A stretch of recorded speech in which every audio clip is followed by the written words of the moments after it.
स्वागत है आप सभी का सिंहासन का शहंशाह कौन में। और हमने बिहार की जनता से सवाल किया कि क्या आप आगामी विधानसभा चुनाव में वोट डालेंगे।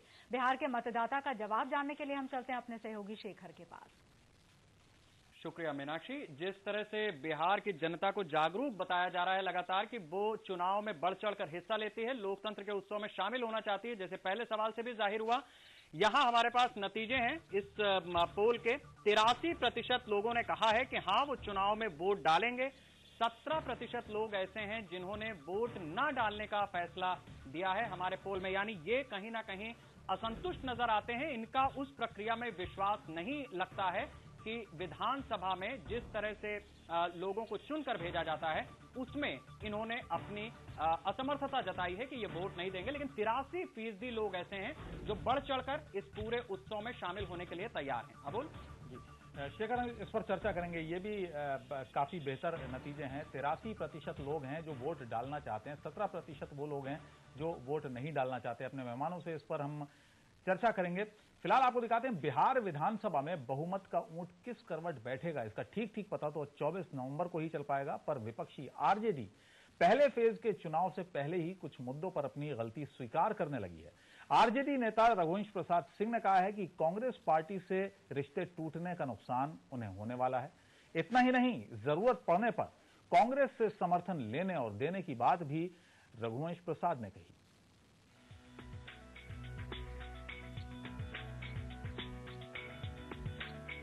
पहले चरण के मतदान होने से पहले ही बिहार की मुख्य विपक्षी पार्टी आरजेडी का विश्वास डगमगाने लगा है।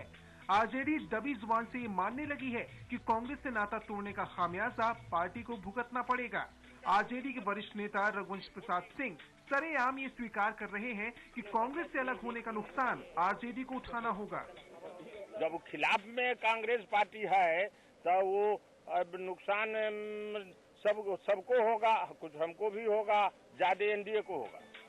बात सिर्फ खामियाजे की ही नहीं है। रघुवंश प्रसाद सिंह ने तो ये भी मान लिया है कि कांग्रेस से अलग होने का फैसला गलत था। गलती हुआ कांग्रेस से नाता तोड़ना, क्या लगता है ये सुधारे जा सकते हैं? ये तो बहुत पुरानी बात है और हम क्या स्वयं सुप्रीमो ने 8 बार स्वीकार किया जो गलतियां हुई। तो अब उसमें और नई बात क्या है। मतदान से पहले ही कांग्रेस से समर्थन लेने या जरूरत पड़ने पर कांग्रेस को समर्थन देने की बात स्वीकार कर आरजेडी ने ये भी संकेत दे दिया है कि उसकी चुनावी नैया डगमगा रही है।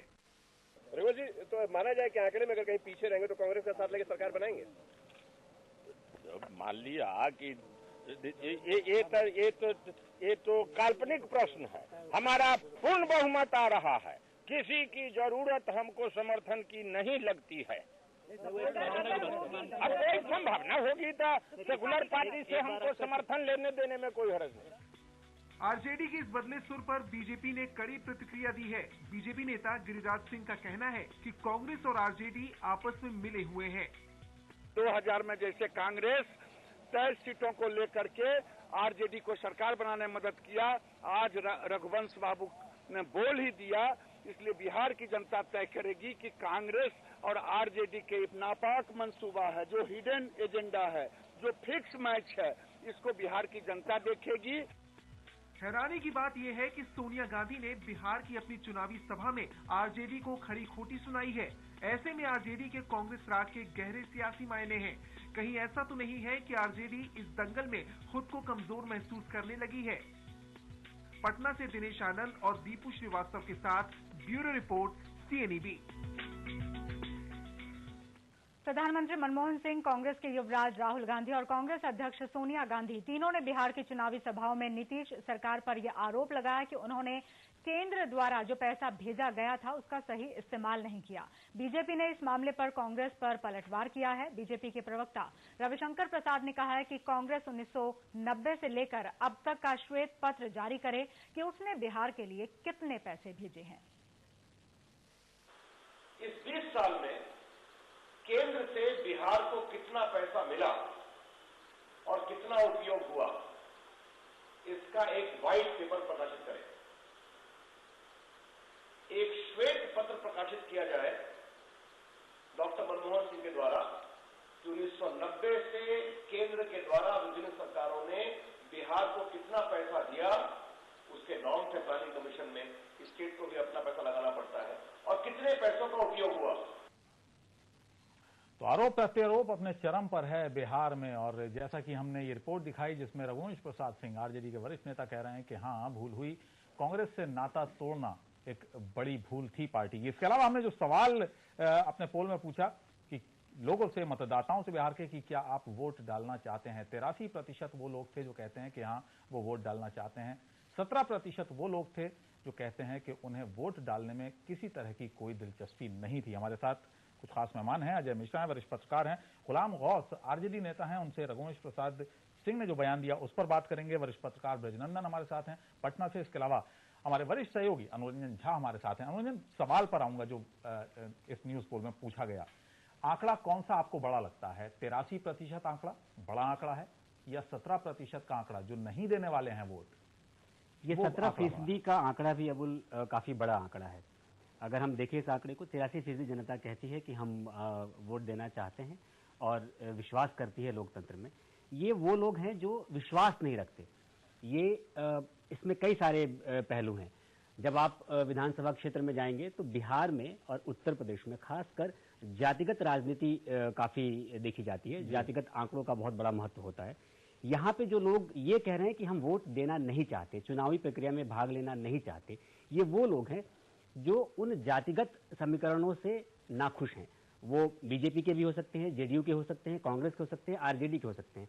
यानी वो लोग जिनको लगता है कि हमारे जातिगत व्यवस्था के अंतर्गत हमारे लोगों को टिकट नहीं मिला, वैसे लोग उम्मीदवार हमारे लिए मैदान में नहीं। उम्मीद अगर करें और अगर हम फर्ज करें, अगर हम सोचें, कल्पना करें, किसी और स्टेट में अगर यही सवाल चुनाव के दौरान पूछा होता तो ना करने वालों की तादाद शायद ज्यादा होती। और मैं यही कह रहा था अबुल कि बिहार में ये 17% उस तरीके से देखा जाए तो बहुत बड़ा आंकड़ा नहीं है।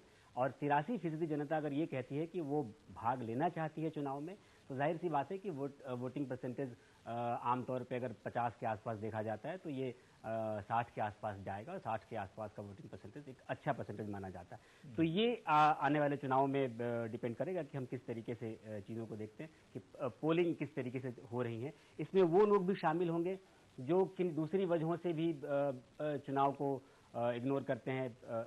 कुछ नक्सल इलाके के लोग होंगे जो एक पूरे लोकतंत्र में विश्वास नहीं रखते और वो विरोध करते हैं।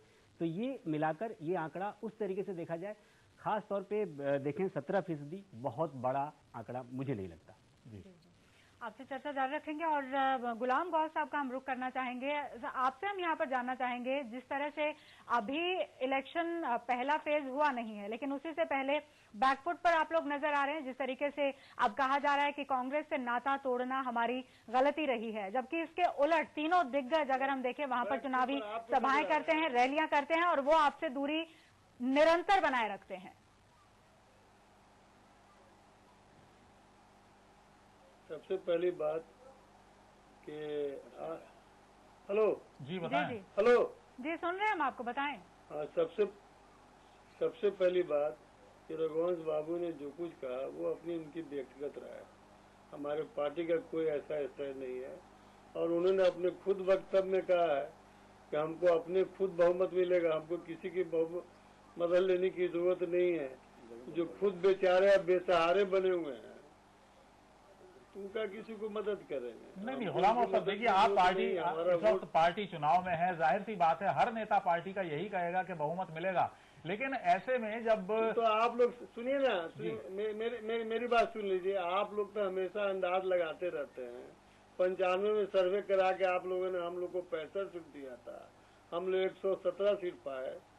तो आप लोग नहीं, हम सीटों का यहाँ पर विश्लेषण नहीं कर रहे हैं और ना हम प्रोजेक्शन दे रहे हैं कौन पार्टी कितनी सीटें जीतेगी। आप एक मिनट मेरी बात सुन लीजिए। पहली बात तो ये है कि इस पोल में हम किसी भी पार्टी के लिए ये प्रोजेक्शन नहीं दे रहे हैं कि कौन सी पार्टी कितनी सीटें जीतेगी। हमने तो सीधे सीधे कुछ सवाल वहां पर मतदाताओं से पूछे। आप पहले मेरी बात सुन लीजिए। हमने कुछ सवाल वहां पर मतदाताओं से पूछे। आपकी बात मैंने उत्तर दे दिया जी। पूछिए। हम सिर्फ सवाल पूछ रहे हैं कि मतदाताओं से कि वहां पर कितने प्रतिशत मतदान लोग करना चाहते हैं। कितने फीसदी लोग वोट देना चाहते हैं, इस तरह के सवाल हैं। बहरहाल आप हमारे साथ बने रहिए, हमारे साथ ब्रजनंदन जी भी हैं, उनसे हम सवाल करते हैं। ब्रजनंदन जी, आप कैसे देखते हैं इस बात को, रघुवंश प्रसाद सिंह ने जो कहा कि हाँ एक राजनीतिक भूल हुई और इसका खामियाजा भुगतना पड़ सकता है इन चुनावों में? पड़ सकता है, पड़ा तो मैंने बात जो आपने बातें अभी कही हैं जी, सबका मैं जवाब देना चाहता हूँ।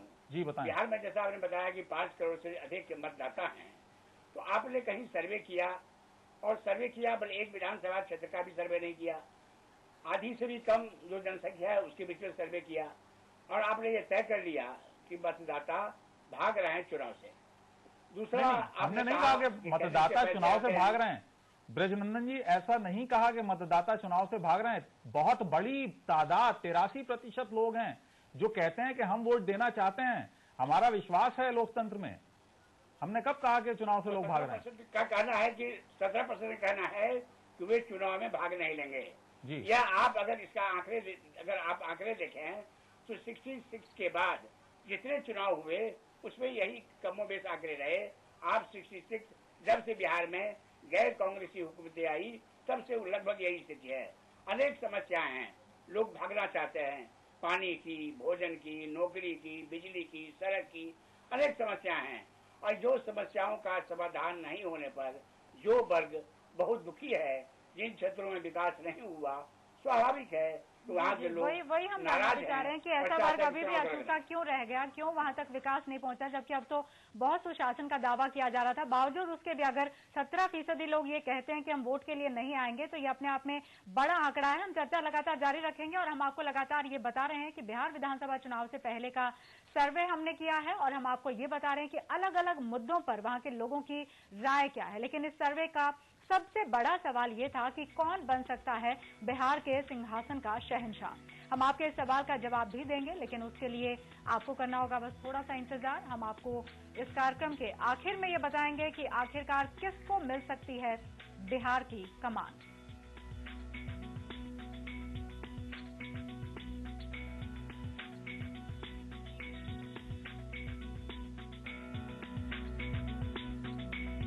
इस कार्यक्रम की